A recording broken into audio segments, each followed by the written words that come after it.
حضور کے وصال کے وقت یہ انتہائی اہم موقع تھا جس کو سنبھالا حضرت ابوبکر صدیق رضی اللہ تعالیٰ عنہ نے۔ اس وقت حالت یہ تھی جب حضور کا وصال ہوا تو حضرت عمر رضی اللہ تعالیٰ عنہ تلوار لہرا رہے تھے اور کہہ رہے تھے اگر کسی نے کہا کہ حضور کا وصال ہو گیا تو میں اس کی گردن کاٹ دوں گا۔ حضور علیہ السلام کچھ وقت کے لیے سکتے میں چلے گئے ہیں، پھر اپنی اصلی حالت میں لوٹ آئیں گے، تو اگر کسی نے یہ کہا تو میں اس کی گردن کاٹوں گا۔ حضرت زید بن عبداللہ کے بیٹے جا کے اپنے باپ کو خبر دیتے ہیں باغ میں کہ ابا جان حضور کا انتقال ہو گیا، تو وہ وہی ہاتھ اٹھا کے اللہ کی بارگاہ میں عرض کرتے ہیں اللہم اذہب بصری حتی لا ارا بعد حبیبی محمد احد صلی اللہ علیہ وسلم۔ وہ کہتے ہیں اے اللہ میری آنکھوں کی بینائی اچک لے، میں ان آنکھوں سے اب حضور کے علاوہ کسی اور کو نہیں دیکھنا چاہتا۔ حضرت انس بن مالک رضی اللہ تعالیٰ عنہ فرماتے ہیں کہ جب حضور مدینے میں داخل ہوئے اس دن سے روشن دن میں نے نہیں دیکھا، اور جس دن حضور کا وصال ہوا اس دن سے تاریک دن میں نے نہیں دیکھا۔ بلال حبشی شہر مدینہ چھوڑ گئے کہ اب ان گلیوں میں حضور نظر نہیں آتے تو شہر میں رہ کے اب کیا کرنا ہے۔ اسی طرح حضرت سیدہ فاطمہ رضی اللہ تعالی عنہ روتی تھیں اور ساتھ کہتی تھیں صبت علیہ مصائب لو انہا صبت علی الایام سرنا لیالیا، میرے اوپر جو مصیبتیں پڑ گئی ہیں اگر وہ دنوں پہ پڑ جاتی تو وہ مصیبتوں سے رات بن جاتے۔ وہ غضبہ نامی اونٹنی جو حضور کی سواری تھی، اس اونٹنی سے حضور کا ہجر برداشت نہ ہوا، وہ حضرت سیدہ فاطمہ زہرا کی دہلیز پر سر رکھ کر کے روتی رہتی تھی اور باقاعدہ اس حال میں اس نے انتقال کیا۔ وہ داراز گوش جس پہ حضور سواری کیا کرتے تھے جسے یافور کہتے تھے، وہ ایک اندھے کنویں میں چھلانگ لگا کے اپنی جان سے ہاتھ دھو بیٹھا۔ جب حضور چلے گئے تو ہم نے جی کے کیا لینا ہے۔ ایک عجیب رنگ تھا کائنات کا۔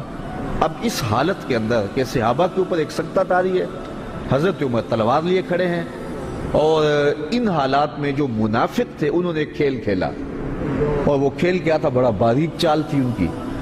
انہوں نے کہنا شروع کر دیا واہ جی واہ، حضور کے موجود ہونے سے کیا رنگ تھا، کیا بہاریں تھیں، کیا نمازیں تھیں، کیا روزے تھے، کیا جہاد تھا۔ اب کس نے نماز پڑھنی ہے، اب کس نے روزہ رکھنا ہے، اب کس نے زکوٰۃ دینی ہے، اب کس نے حج کرنا ہے، اب کس نے اپنے مال کو پیش کرنا ہے۔ یہ تو ساری بہاریں ان کے دم سے تھیں، تو جب حضور وصال کر گئے ہیں تو اب کس نے یہ نیکی کے کام کرنے ہیں۔ اب پھر وہی قتل و غارت ہوگی، پھر وہی سب کچھ ہوگا۔ تو اس طرح سے انہوں نے یہ بات پھیلانی شروع کر دی۔ اب مجھے بتاؤ کہ یہ کتنا نازک موقع تھا، اور حالات صحابہ کے یہ تھے کہ ان سے سنبھلا نہیں جا رہا تھا۔ عین اس موقع پر امت کو جس شخص نے سنبھالا اس شخص کا نام ابوبکر صدیق رضی اللہ تعالیٰ عنہ۔ تو حضرت ابوبکر صدیق کھڑے ہوئے اور لوگوں کو متوجہ کیا، اور لوگ متوجہ ہو کے ان کے قریب آئے، لیکن حضرت عمر رضی اللہ تعالیٰ عنہ اسی حالت میں تھے۔ لیکن جب آپ نے لوگوں کو قریب کیا تو وہ بھی آ گئے، تو آپ نے لوگوں سے مخاطب ہو کر کہا لوگوں مجھے ایک بات بتاؤ کہ تم کس کی عبادت کرتے ہو؟ تو انہوں نے کہا کہ ہم اللہ کی عبادت کرتے ہیں۔ تو کہا کہ وہ تو حی ہے، وہ تو لا یموت ہے، وہ تو زندہ ہے، اس کو موت نہیں ہے۔ اور حضور اللہ کا فرمان اور حکم لے کر آئے تھے، اور جو ذمہ داریاں تھیں وہ نبھا کے حضور چلے گئے۔ اور پھر آپ نے وہ آیت پڑھی وما محمد اللہ رسول۔ صحابہ فرماتے ہیں ہمیں پتہ چلا کہ یہ آیت اس موقع کے لیے نازل ہوئی تھی، ہمیں پہلے کبھی اس کی طرف توجہ ہی نہیں ہوئی تھی۔ اور پھر فرمایا کیا جس دین کے لیے رسول اللہ نے اپنی ساری زندگی لگا دی، حضور نے اپنی ساری جوانی لگا دی، حضور نے ایک ایک لمحہ جس دین کے لیے صرف کر دیا، کیا حضور کے وصال کرنے کے بعد تم اس دین کو چھوڑ دو گے؟ صحابہ نے کہا کیوں چھوڑیں گے، ہم تو کھڑے ہوں گے اس دین کے لیے۔ تو کہا پھر حضور چلے گئے اور تمہارے کندھوں پہ یہ ذمہ داری ڈال گئے ہیں، اب اٹھو اور اس دین کا جھنڈا لے کے پوری دنیا کے اوپر نکلو۔ اور اس جملے نے امت کو کھڑا کر دیا۔ تو اس وقت منافقین جو چال چل رہے تھے اور اسلام کے خلاف جو باریک چال چل رہے تھے، اگر حضرت صدیق اکبر رضی اللہ تعالیٰ عنہ بھی اس وقت اسی حالت میں چلے جاتے جس حالت کے اندر باقی لوگ صدمے سے نڈھال تھے، تو مجھے بتاؤ کہ کون سنبھالا دیتا اور کون جو ہے وہ اس وقت امت کو سنبھالتا۔ تو حضرت ابوبکر صدیق رضی اللہ تعالیٰ عنہ نے اس موقع پر امت کو سنبھالا۔ دوسری بات یہ ہوئی کہ امت تقسیم ہونے لگی تھی، یہ بات طے ہونے لگی کہ انصار سے خلیفہ ہوگا اور ایک مہاجرین سے ہوگا۔